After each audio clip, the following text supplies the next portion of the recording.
Hello, everyone. I think we're live. So welcome to our first ever Cooper's Corner, brought to you by Mini Canada. I'm Charlie Cooper, and over the next 3 weeks, we're going to interview three really influential people from the world of Mini. Our first guest is John Michael Cooper, or Mike Cooper.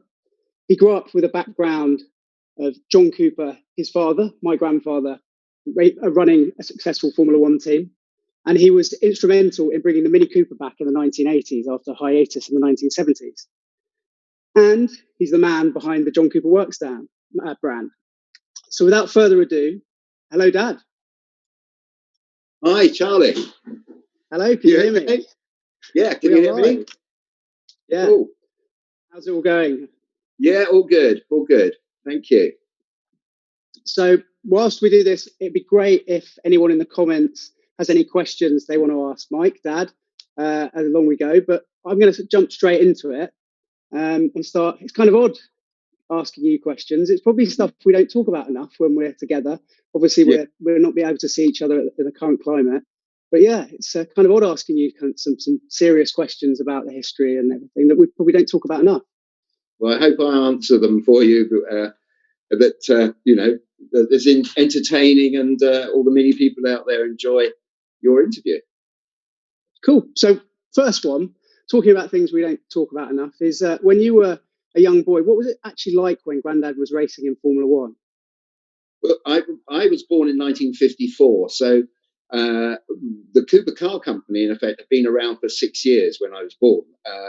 And during that 6 years, Coopers had gone from a little four-wheel motorbike engined car, the Cooper 500, through to Formula 2 with the Cooper Bristol. Going back to the 500, Coopers really all started out with this little Cooper 500, which was basically, as I say, a four-wheel motorcycle with a JAP or Norton motorcycle engine, 500cc.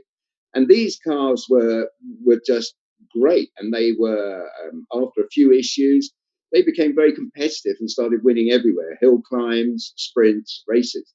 Some of the first customers of those cars, the 500s, was, of course, dear Sterling Moss. Sadly, we lost last week. He was one of the first customers, together with Bernie Ecclestone, Peter Collins. So they were very, very.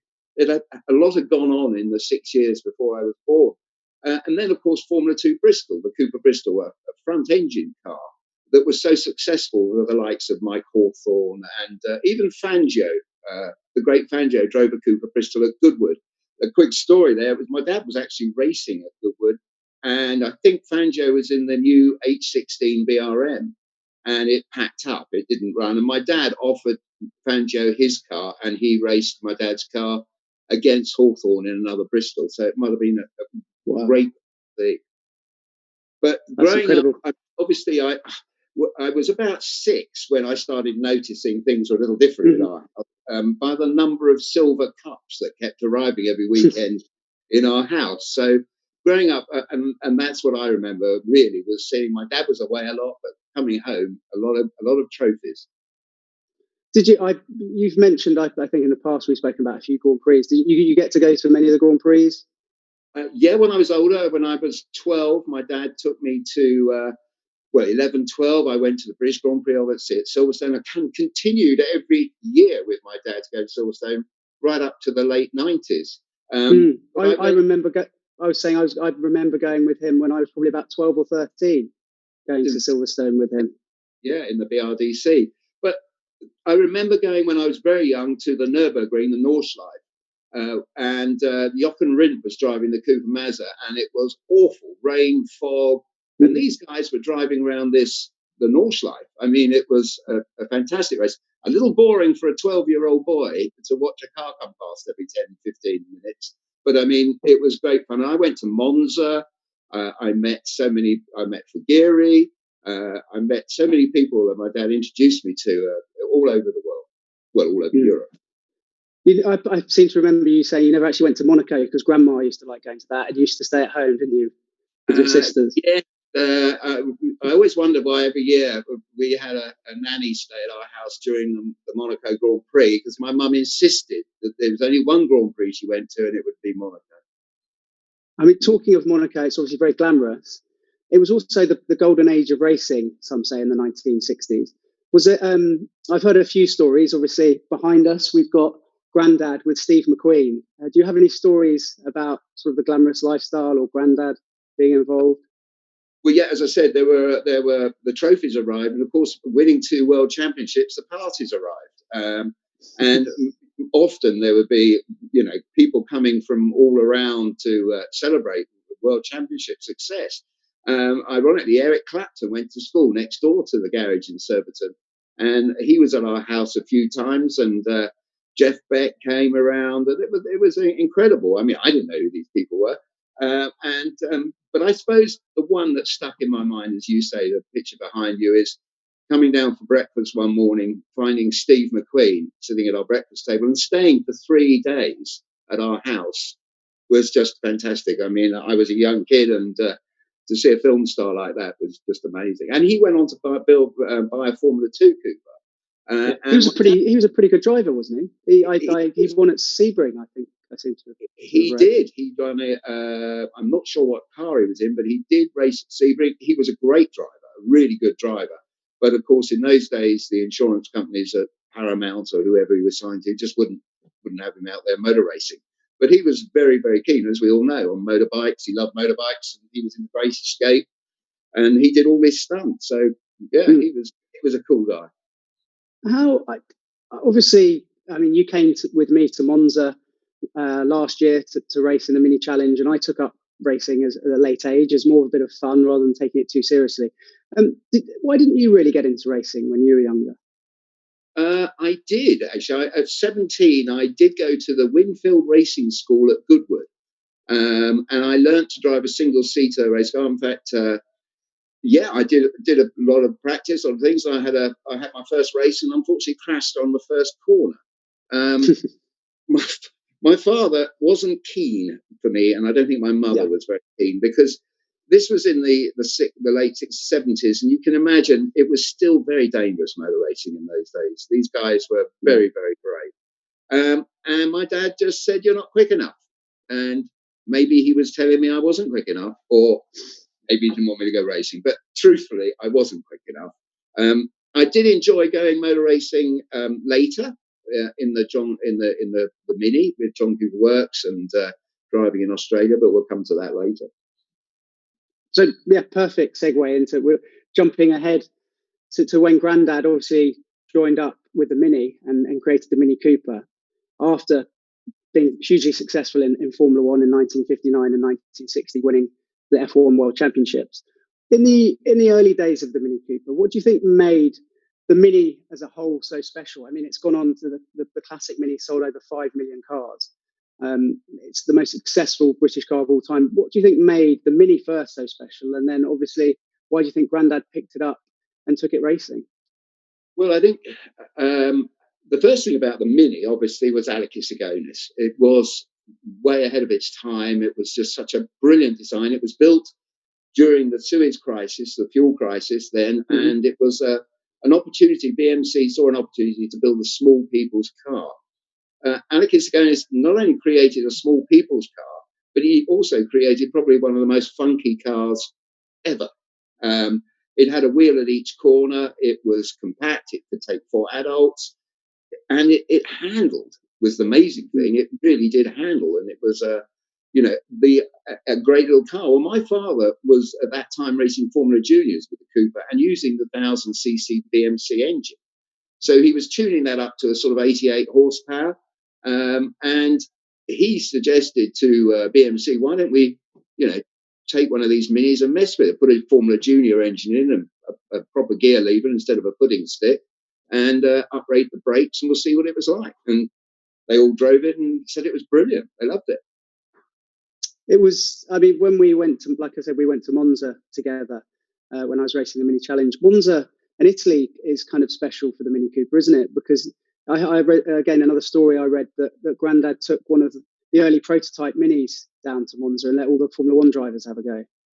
Yeah, that's true. It was a very early prototype car, and it had Roy Salvadori drove it. And in fact, Roy Salvadori drove down to Monza part of the way in the Mini Cooper, and Reg Parnell was in his Aston Martin.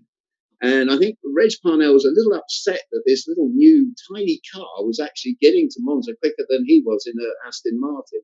But Italy held a lot because my father actually showed the car to Lampredi, who was the chief designer at that time of Fiat.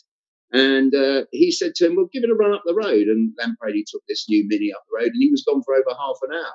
And my father thought, oh, no, he's gone to the Fiat factory and they're taking it to bits.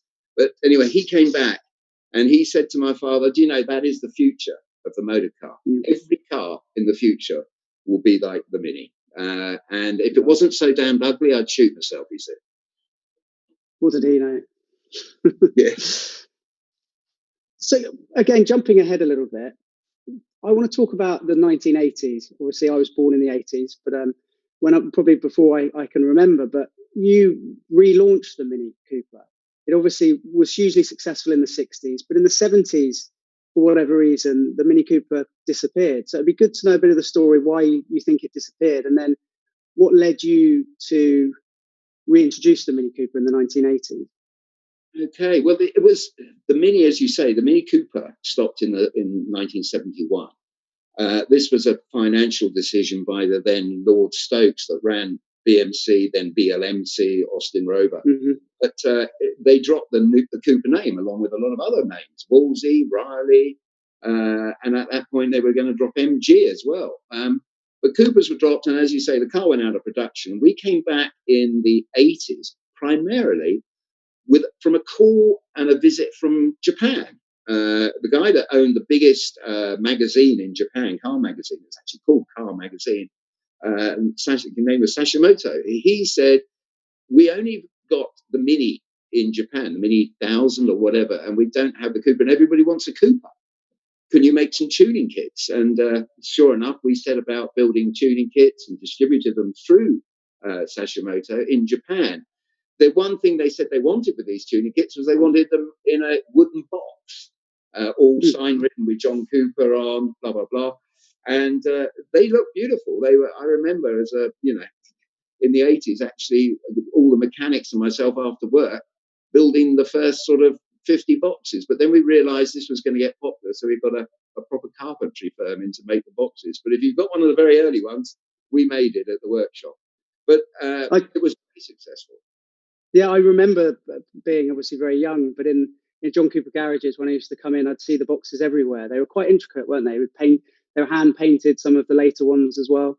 And hand painted and varnished. They were in fact, in Japan, I was told the story for the wooden box was that because of MOT laws, they would have to put the car back to standard every 2 years. So they would take the tuning kit off, the cylinder head, the carburetors, the manifold, put it in the wooden box, get the MOT done, and then do it again. Do the MOT, and then put your tuning kit back on. But it also served as a rather nice cocktail table. So I've seen pictures from Japan of the Cooper kit box as a cocktail cabinet. But after the kit, Rover in the UK became very interested in what we were doing with Japan. And we even at that time built a 1300 Mini Cooper and sent it to Japan for assessment because Mini Japan were very interested in the Cooper, having seen the enthusiasm that was flowing out of at that time. So we showed it to Rover and they said, well, look, we'll give you warranty on these kits. Can we advertise them and sell them for you through the dealers? And we said, yeah, sure. So we continued to make them and they were sold through Mini. But the next step was obviously to bring back the Mini Cooper. Yeah. Yeah, and that was what I was going to ask next. I remember in the 90s when I'd often in the school holidays come into the garage and wash a few cars. But how was it getting it to become a one of the products that Rover made, the Mini Cooper kind of relaunching? I think it was 1989. Am I correct? It was actually the first year. How was it that you came from building the kits to convincing Rover to relaunch the car? Well, I remember it so well. I took my father up there and we all met at Gaydon. And the team was there, the engineering team, the marketing team. And they were just interested. They loved the kits. They loved the way it was saying. They'd even made 3 models that they said would be perfect vehicles for the kit. The Mini Racing, the Mini Racing Green, the red one, I can't remember what they called, the Checkmate. But I remember it so well. My father just sat there and said, "Well, bring back the Mini Cooper. You've got the 1275 engine in the Metro." And they went, "Oh, I don't know about we're going from single point, then multi-point injection. There may be problems with subframes," but we got over them all. And I suggested at the meeting that the first 1,000 cars, my dad should sign the bonnet, have his signature on. Yeah. And I always remember driving back, and they said, "We're going to do it. We're going to make these 1,000 cars." And my dad wasn't happy on the way home. And I said, "What's the matter then? What's the problem?" And he said, "Well, I'm not really happy." I said, "Why?" He said, "I don't think I should go to, Longbridge and sign bonnets all the time." I said, "Don't worry, that won't happen." But it was they sold that first 1,000. The John Cooper, the first ones, immediately, and then of course the success built with the carburetor, the single point, and we carried on making tuning kits then for the Cooper, the S kits and the John Cooper Works kits. Yeah. I was just noticing there some of the questions coming in, guys. Keep the questions coming, and we're going to ask them at the end. So if you've got any questions in the chat section, please, more questions the better. So again, there's lots of generations of the Mini and how it's evolved through the years. But perhaps the biggest change was the new Mini when it launched in 2000. What was it like? You were involved. Grandad was obviously involved. He sadly passed away in 2000 and saw some of Frank Steffenson's early designs all the way through to the final prototype and the production car. What was it like kind of being involved and seeing the Mini being relaunched with BMW? Well, it was an amazing time, brilliant. Dad he did see the mock-up of the car at Gaydon, I think it was Gaydon, and I remember them opening the gates and my dad and I walking in. It was sitting in the yard, and he went and he saw it, and he was just quiet. And he went, "Wow, it's a Mini!" And they said, "That's all we need to hear, John." And they shut the gates. And unfortunately, that was the last time he saw the Mini. But yeah, it was. He would have been so proud now to see how successful the Mini brand is, and particularly with the Cooper on every car. But launching that first car was so exciting. I remember in London, I was in London with one of the very first cars in the UK, and I parked it. We were in Park Lane, and I parked behind a Lamborghini in front of a Ferrari, and I came back to the car, and there was nobody looking at those cars. They were all looking at this new Mini. I travelled the world, met so many lovely people, and the Mini community for both the old Mini, the classic Mini, and the new one is so strong, and it's great to be part of it. I'm actually talking of that first launch of the Mini and the design. I know, like I say, Grandad obviously got to see it before he passed away. I'm looking forward to asking Frank Steffenson how it was that he had to kind of recreate this icon. Must have been a lot of pressure on the designer to kind of get it right, which I think he did get it right, and Grandad obviously thought that as well. Yeah, he did. He thought it was a great job, really, really good job. So sticking with the new Mini, but obviously when your involvement kind of got even deeper, you started the John Cooper Works brand after Grandad died. What inspired you to start it? Well, we've been involved with the tuning of the classic Mini, and obviously the reintroduction of the classic Mini Cooper in 1990, and we continued to do tuning kits. And it was obvious to us at that time that the way forward was to continue doing tuning kits for the new Mini. So the first one that came along, obviously, was the Mini Cooper before the Cooper S. So we decided to do a moderate little tune-up of that. And that was the first tuning kit. We called it John Cooper Works, obviously after my dad, and Works because my dad's cars all through the years when he was the green and white Works cars, like this Formula One behind me, they were not customer cars, they were the Works cars, and I thought it sort of gave the brand authenticity in John Cooper Works cars. So that was the story. Yeah, and you released the sound kit, the exhaust kit first, didn't you? Why did you start with that on the? It was the R50, wasn't it? Model. It was the R50. Because at that time we wanted to tune the new car, and also we thought that the R50, and we'll come on to racing a bit in a minute, but the R50 was a perfect car to do a ride and drive race car. Put a roll cage in it, blah blah. And we started the John Cooper Challenge, the Mini Challenge, and people were driving their new R50 Coopers to the circuit, racing them and driving them home. I wanted it to be an affordable way of going motor racing. You obviously took one of the early races. Was it the first race? Was when you took 25 to Australia, 25 race cars to race in the... We got Mini Australia wanted 30 cars, and we built 30 red and white R50s, and they very kindly invited me over to drive one of the cars, and I drove against 29 celebrities as the warm-up race just before the Melbourne Grand Prix. So that was an amazing experience as well. Did you win? No, I know the answer. I came third. Which I was still got a podium though. You for all the rugby fans out there, you did beat David Campese, didn't you? Yeah, I did beat David Campese, but he did afterwards want my car scrutineered because he didn't believe it was as good as his car was as good as mine. Anyone who knows their rugby history will know that he was pretty competitive, Campese. Yeah. So I was going to ask about the racing actually. Why, for John Cooper Works specifically? I remember obviously when I was finishing university and coming down to John Cooper garages, and Julia, my cousin, used to work on the challenge, the John Cooper challenge. Why do you think racing was so important for the John Cooper Works brand? You mentioned that's where it started. Well, I suppose in a funny sort of way, it's in our blood. I mean, I've tried to curtail you from motor racing. You're now 39 years old, and when you took it up when you were 37. It's something that we've got, obviously, and I knew that if we were going to market the John Cooper Works brand for the new Mini, we had to have some involvement in motorsport. And the John Cooper Challenge, the Mini Challenge, was an idea just really because we wanted to get out there and motor race the car. And of course, it gave us a great marketing opportunity, and it led to a championship series. And of course, nowadays, the John Cooper Challenge, not the John Cooper Challenge, sorry, the John Cooper Works Mini Challenge is very well received, and Mini Works cars are driven all over the world. Yeah, sure. I mean, you raced the Nürburgring 24 hours as well, didn't you, in one of the early race cars? 2 years we did the Nürburgring. We put one car in the first year, and then we had 2 cars the second year. And I'm very proud to say that all cars finished the races. It was a wonderful experience. And one of the drivers was Karl-Heinz Kapfel, who was really the man instrumental at Mini behind the project. He was also the guy that got Rolls-Royce together.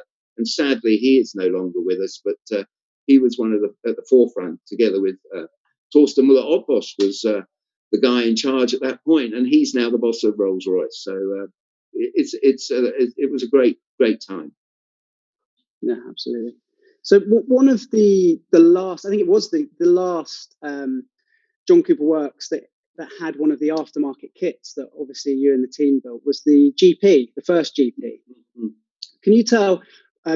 Mini is obviously launching the GP3 this year, which I think some customers have already got out there. Mine's still in Oxford, sadly, because of the current situation. I haven't got my hands on it yet, but there's the new GP3s coming out, which is very exciting. Can you tell us about that first, the GP1, which you're obviously involved with? Tell us the story about it and how it came about. Yep, sure. 2 quick things. The car, the GP name, Grand Prix, we'd actually used on a classic Mini in the late 80s, and they were very limited edition. I remember saying to my dad, we'll call this the Grand Prix, the GP. And he said, yeah, fine. I said, well, do you think Bernie might give us a call? And he said, no, because you can't register Grand Prix. So that was the way I took that to BMW Mini at the time.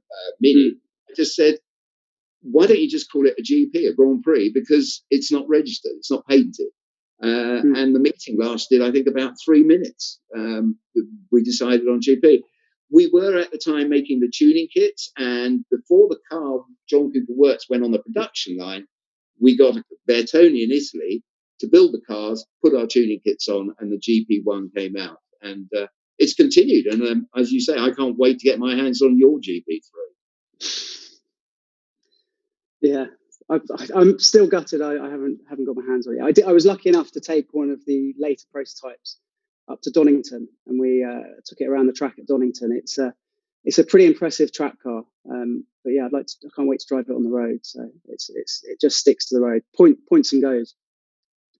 So final question. I wanted to ask what you see the future of the Mini brand and John Cooper Works brand, really.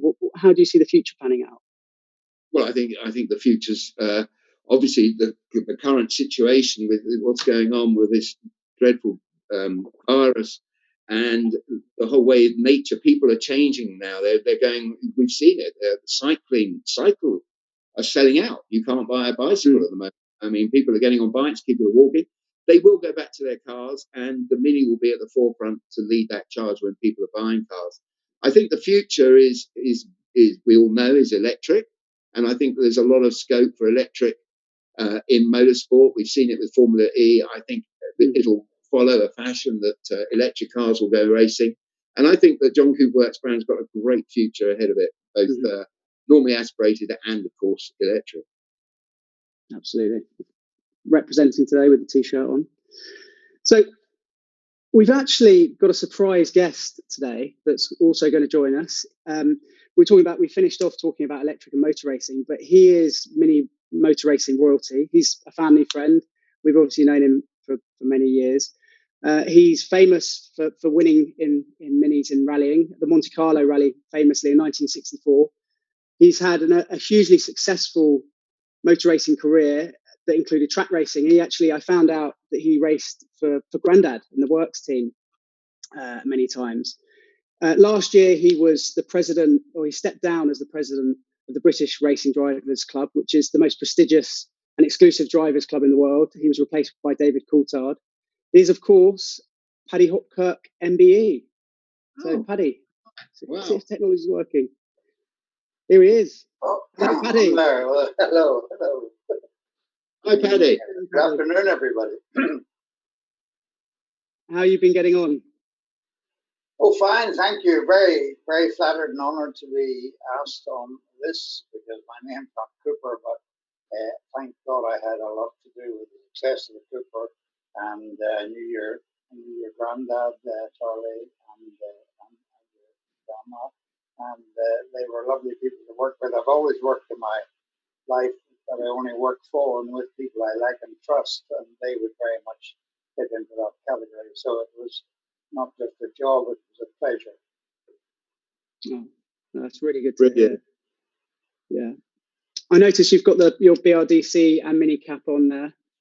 You recently stepped down as the president last year. It was a pretty amazing role, I imagine. But can you tell us about the BRDC a little bit? Well, the BRDC owns Silverstone. It's got 800 members. You've got to be invited to be a member. Sterling was a member. I had a wonderful funeral. On his memorial shots last week. He had the badge on everywhere. And it's a great honour. And I didn't want to be president. I didn't even put myself forward, but very flattered when I was asked to be. And a lot of wonderful things happened on my watch. We got the Grand Prix for another 5 years. We got the museum open. But then this virus came and that's put everything on the back burner a bit. Yeah. Good time for me to stick it. And good luck to David Coulthard. And he lives in Monte Carlo. And I was involved with the Mini, if you want me to carry on. I mean, I was a works driver for many years. And the Mini, I remember the first time I drove the Cooper S at Oakland Park, Stuart Turner, our team, had asked me to try it. And I thought, front wheel drive, engine over the driving wheels. Although Alex Isagonis designed it as a district nurse's car. And then your granddad saw the potential and had the engine forming junior and whatever. It was a real winner, and should be a very safe car, very safe. I mean, I drove big Heelys and MGs and raced at Sebring. I even raced a Mini at Sebring in the States. And it was, it took a long way around from the Mini. It was a very small car. Anyway, had great potential, and then we went on to win several rallies in Europe, including Monte Carlo, and that put it on the map. I mean, the Monte Carlo rally was, everybody followed it. It was front page news, making Princess Grace in Monte Carlo, like your grandmother only wanted to go to Monte Carlo because it's such a glamorous place. And when we came back and it was on television, ITV with 27 million viewers, not many cars got on there, so everybody knew the Mini was the world beater. It was a pretty big deal, wasn't it, when you won in 1964? I think you were mentioning just before you. I mean, even you even got to tell it. You even were on TV with the Beatles, weren't you? Yeah, well, yes, the Beatles. Well, Telegram. You're one of us. My Paddy, I don't even see that or not. Can you see that?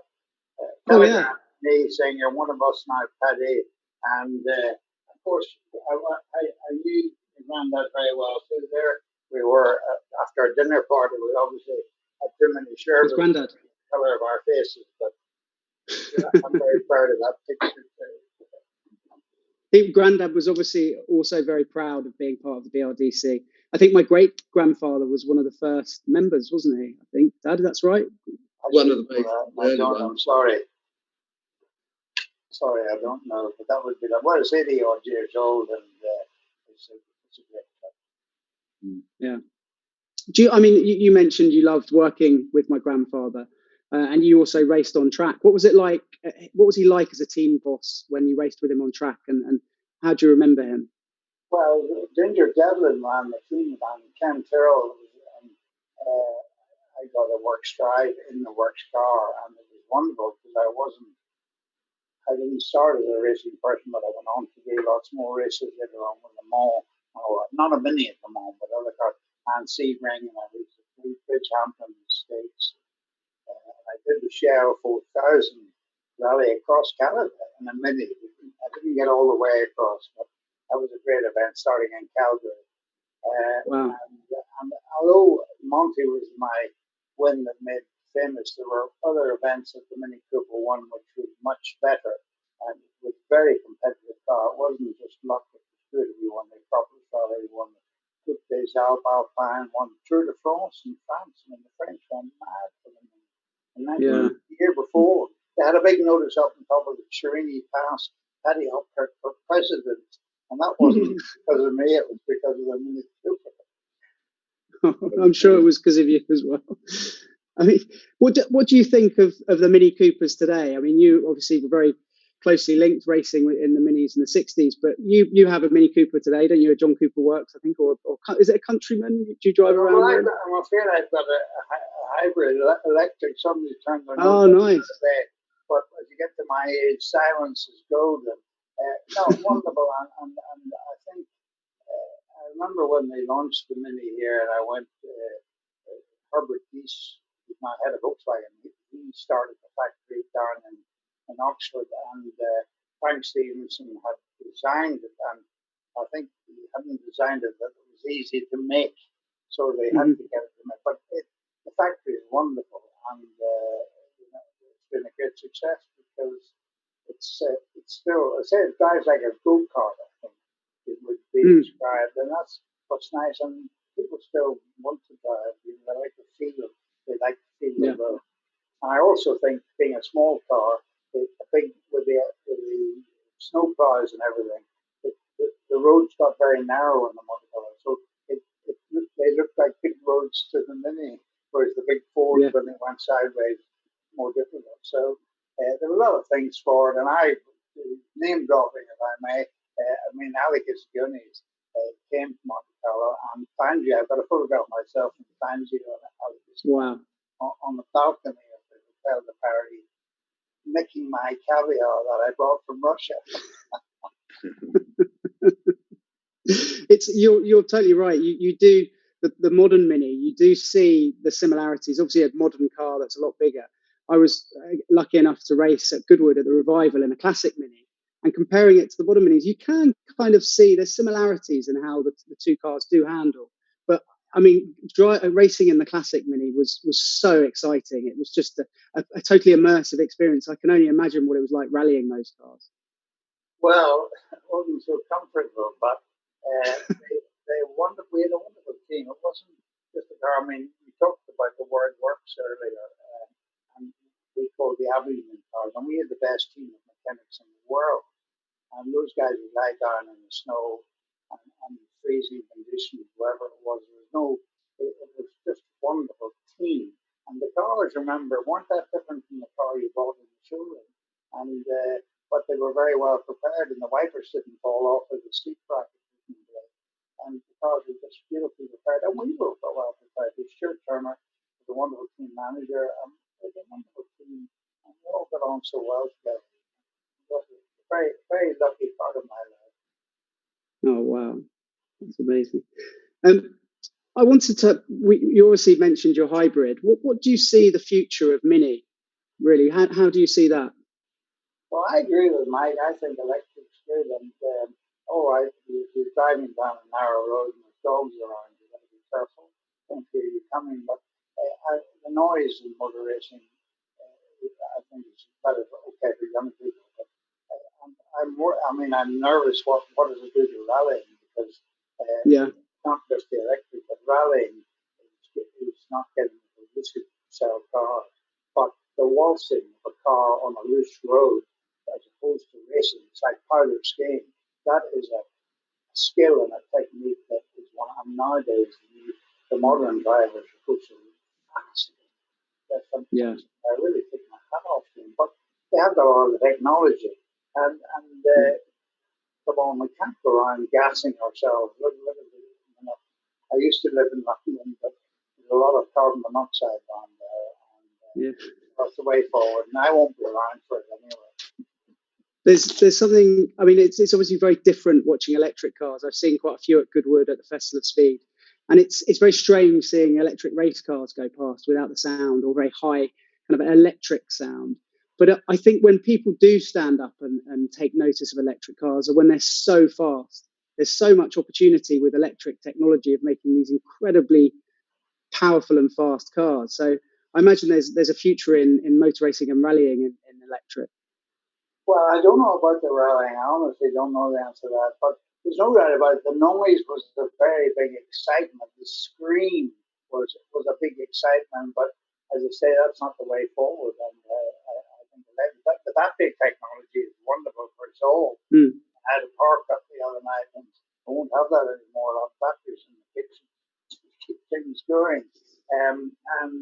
So it's very exciting what's happening. Yeah, we're lucky enough to be interviewing Carlos Sainz Sr.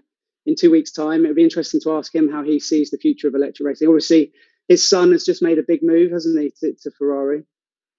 Well, absolutely. And he rallied when I was around, and we all used to name drop him because he was a friend of the King of Spain. better than some of the friends we had. Oh, brilliant. It's really nice to see you, Paddy, and thank you so much for joining us. Well, it's an honour to have been associated with the Cooper family and the wonderful Mini Cooper. I'm still a Mini Cooper guy. Wow. Thanks, Paddy. Thank you. And hopefully things improve and we can see you maybe at Goodwood later in the year if it's rescheduled. Not racing. I hope not in a wheelchair. Brilliant. See you soon, Paddy. Thanks for joining us. You. Cool. That's great to see Paddy. Such a character. Thanks, Paddy, for joining us, a Mini motor racing legend. We're going to do some questions. Daddy, are you happy to do a few questions? Sure. I've got a few noted down here. So let's look here. Right. Anthony Chu. So he's asked, I can ask this because he's asked. He said, in which part of the R&D of the GP3 were we involved in? So we weren't involved in that. I can answer for that. We obviously were. You were involved in the GP1. Not involved. I did a little bit. And the GP3 weren't involved in that. I did a little bit of testing in the GP3 very late on. Wasn't involved in that. So Frederick, Mike, what is your favourite memory of all when it comes to classic minis, and also your favourite memory of the modern Mini? Oh, it's a tricky one. I think regarding classic minis, it was obviously I had many minis, Cooper S's when I was growing up. But I suppose one of the memories was when I was going back to when I was a kid, and I was about 8, 9 years old. And my father's garage down the road in Surbiton, in Kingsdown Road, where we live, was just around the corner. And my father had a big garage built to take 10, 12 Mini Coopers that would wait to be converted to race cars. But my mum at the time had a white Mini Cooper, and she jumped in the car, took me to school, and the police stopped us to say, what's your registration number of your car? And she didn't know, because they said, could you step out and have a look? And of course, it didn't have any. It was one of the new Minis. And she just got in a brand new unregistered car, and we all thought all the police thought it was hilarious. But that's a memory I remember.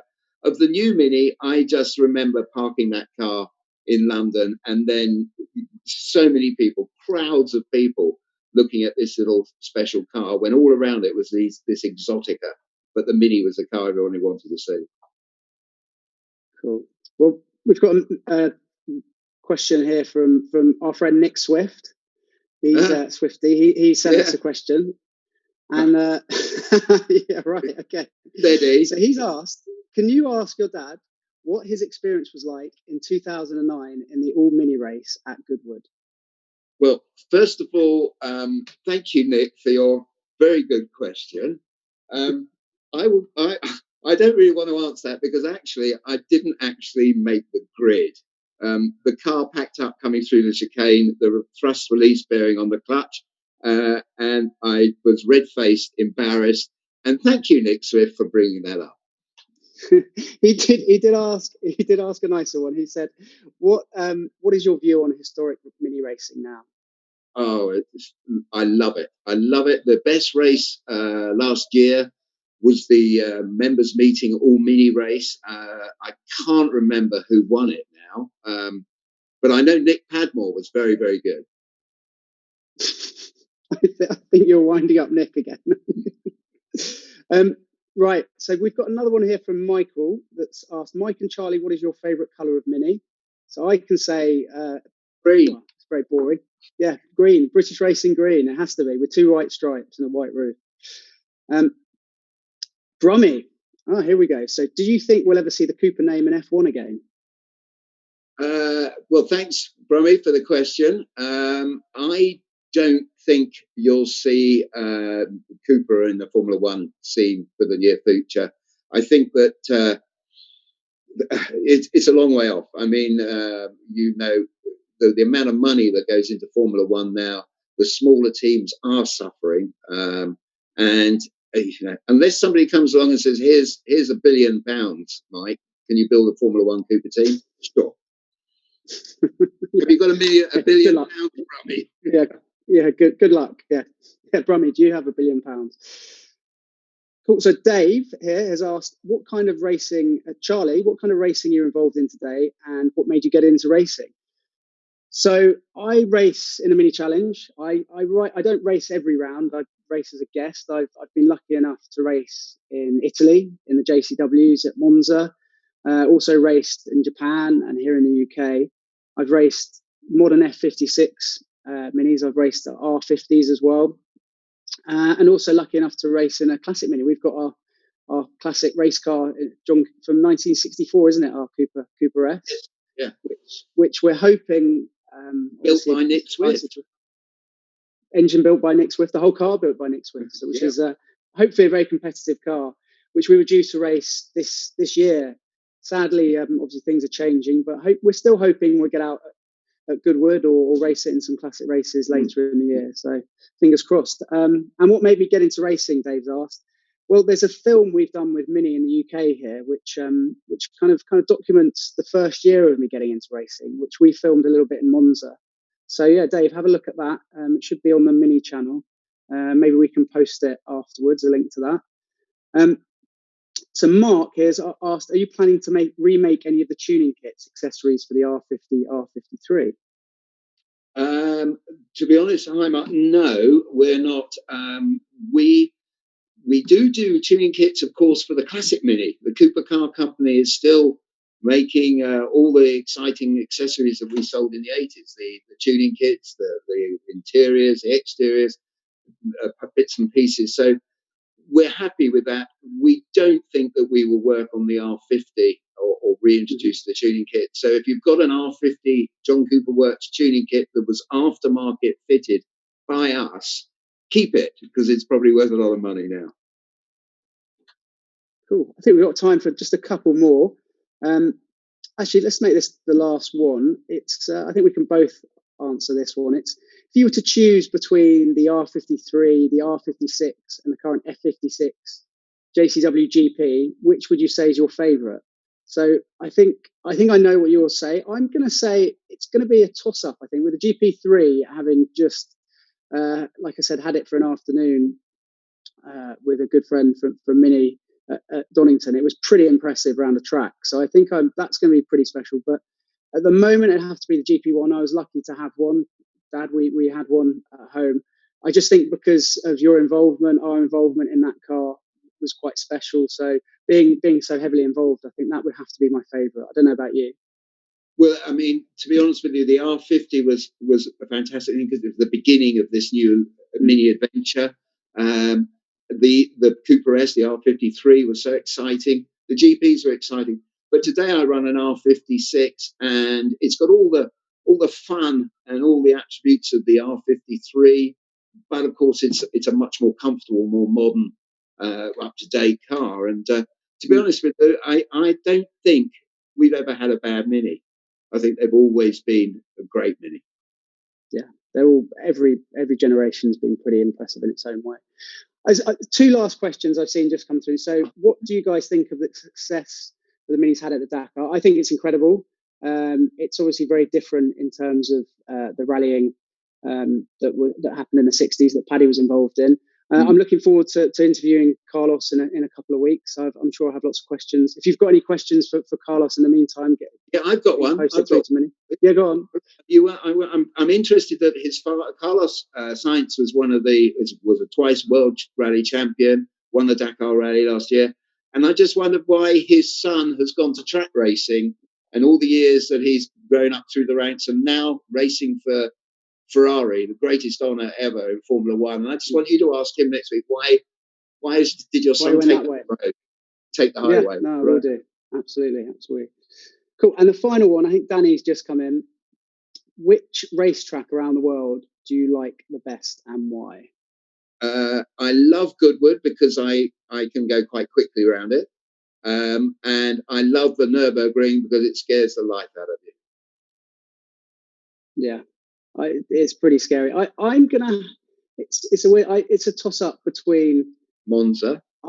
Monza, yeah, because that was pretty special going there and racing at Monza. It's a toss up between Monza and also Donington, strangely enough, because that was the first proper race I had was at Donington, so that's quite special for me. And that's and coming down the Craner curves and the old hairpin, it kind of reminds me of when I was racing, I was thinking of Senna when he raced in the European Grand Prix in the wet. Yeah, so I think it's a toss up between Donington and Monza. And Anthony said the Mini Superleggera. I really want that car. It was a beautiful car. I don't think that's ever going to go into production, but pretty amazing. And Frederick, hello, Frederick. He said, Dad, you must write a book. Well, we write a book together. I don't know about that. You should write a book. Yes, thank you. Well, I've got a bit of time on my hands at the moment. Yeah, you do it in between your gardening. Yes, thank you, Charlie. So yeah, Dad, thank you so much for joining us. I've enjoyed. My pleasure. Thank you, and good luck next week with. Is it Carlos Sainz next week? It's Frank Stephenson next week. So looking forward to that. Great. A brilliant designer. That should be fun. Yeah, incredible. But yeah, cool. Thanks, and hopefully. Thank you very much for inviting me, everybody, and thank you for the questions. And have a great Sunday. Brilliant. Cheers, Dad. So yeah, thanks everyone for the questions. Thanks for joining us. We're back next week with Cooper's Corner. Like I said, Frank Stephenson, same time, 7 p.m. here in the UK. I think that's 2 in the afternoon in East Coast in Canada. We're interviewing the legendary Mini designer Frank Stephenson. So he's got loads of questions. There's lots of other events happening with Mini virtual meetups this week as well. So Tuesday, there's a jam with Will Jams. So if you want to do something with a family, that could be pretty good fun. And yeah, stay safe, everyone. And hopefully you can join us next week. Cheers. Thanks, guys.